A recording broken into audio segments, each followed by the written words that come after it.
Welcome to the BetQL Daily Boost. I'm Lucy Burge of BetQL.com, and I am joined by Kate Constable and Matt Horner, and we have a Thanksgiving Day odds boost for all of you today on the Lions for tomorrow on Jahmyr Gibbs to have over 79.5 rushing and receiving yards and a touchdown on Thanksgiving Day. This is boosted to plus 260 at Caesars.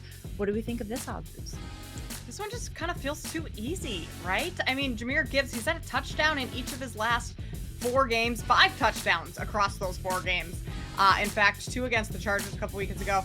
But he's gone over this number of rushing and receiving in each of his last, at least the last 4 games as well. And I know a lot of those were without David Montgomery, so Gibbs was getting a little bit more of the workload. But even with Montgomery back, the Lions are still going to Gibbs quite a bit. So adding the rushing and receiving together, I think that's a great way to hit one of his props because he's going to have plenty of yards. He's proven that the last couple of weeks. Targets have gone up, carries have gone up, everything like that. So I think that this, I don't want to say it's an easy one, but I think this is a doable boost.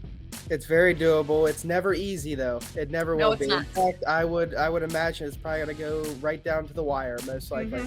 But yeah, they're getting him more involved. The Lions, obviously, he's a high draft pick, so they're gonna want to keep getting him involved more and more and more in the offense until he takes over for David Montgomery as the starter.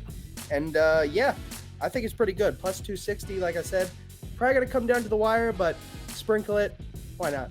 Absolutely. It's a reasonable one, I think. Plus 260 at Caesars. Get in on this and get up to $1,500 back in bonus bets on your first wager at BetMGM by entering code Lucy1000 when you sign up for a new BetMGM account now, and head to BetQL.com. Get your free 3-day trial today and check out our exclusive sportsbook offers there as well. And of course, follow us on X at @sharp_side_ at Kate Constable and at Lucille Burge. We have our favorite bets as well, and I'm going to Thanksgiving Day and this very game, and I'm going with the Lions minus 7.5 against the Packers. The Lions have covered the spread in 2 of their last 3 games and 3 of their last 4 at home, which is the one that really made me think, obviously I love the Lions and they do cover the spread, but not as much lately, which has been bothering me. However, at home, 3 of their last 4. Meanwhile, the Packers have failed to cover in their last 3 on the road and 3 of their last 4 as the underdog. Dan Campbell, BetQL trend here. Love a good BetQL Dan Campbell trend. 15-4 against the spread in the second half of the season while coaching Detroit. So I like the Lions to cover here on Thanksgiving. I'm very, very thankful for the Lions. So I have to take them to cover minus 7.5.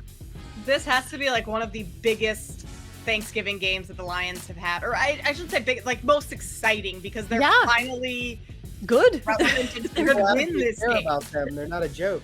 Right, yeah, exactly. Right? Yeah, they're all the Lions are on again. That's Thanksgiving tradition seriously for them to play. But yeah, so this is actually a very exciting one. I like that, Lucy. I'm going to go to the NBA tonight. This game's weird. I love the Timberwolves in this spot tonight. They're playing the 76ers, who are coming off of a back-to-back. They played last night in Philly against the Cavs, and that game went into overtime. Joel Embiid played 41 minutes, Tyrese Maxey 47 minutes. I believe Tobias Harris also played upwards of 45 minutes. But I just looked, and this line's coming back down in favor of Minnesota. It's moved to -4.5, or in favor of Philly, it's moved to -4.5. I took it already at -5, and for the Timberwolves -5. So I'm not sure what this line movement is. I just think that this is a great spot for Minnesota. They're 6-0 at home. They've won 8 of their last 9 games, and their best defensive rating in the league. And Philly, just with that travel spot on a back-to-back, a ton of minutes for their starters. It just feels like this should be all Minnesota, but that line movement's making me think a little bit. Either way, I still think Minnesota's the right play. I would play this up to Minnesota -6, 6.5. I just don't see Philly being able to hang in this one.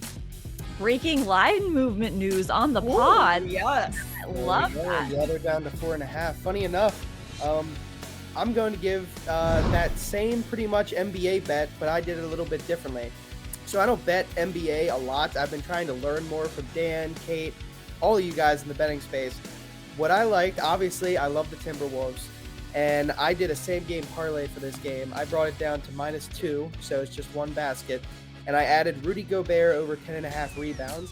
And the reason I did this is because Joel Embiid, like you said, played a ton of minutes last night. He might not even play in this game. Depends with the line movement. I don't know what he's going to do, but he's going to be really tired if he does play. And if he doesn't, obviously that really helps this prop with Gobert to get rebounds because Embiid is dominant on the glass. And if he doesn't play, well, Gobert is going to feast. So I took a risk there. I took Gobert over 10.5 rebounds, combined it with the Timberwolves -2. That is plus 162 over at DraftKings. And I quite like that play. I think it's pretty good. So that's going to be my best bet. I like that a lot, Matt. Yeah, that's a great one. A lot of good bets. On the same page here. Yeah, look at that synchronicity there. So get in on this odds boost, plus 260 at Caesars, and we will be back after Thanksgiving. So everyone have a wonderful Thanksgiving, and subscribe to the BetQL Daily Boost wherever you get your podcasts.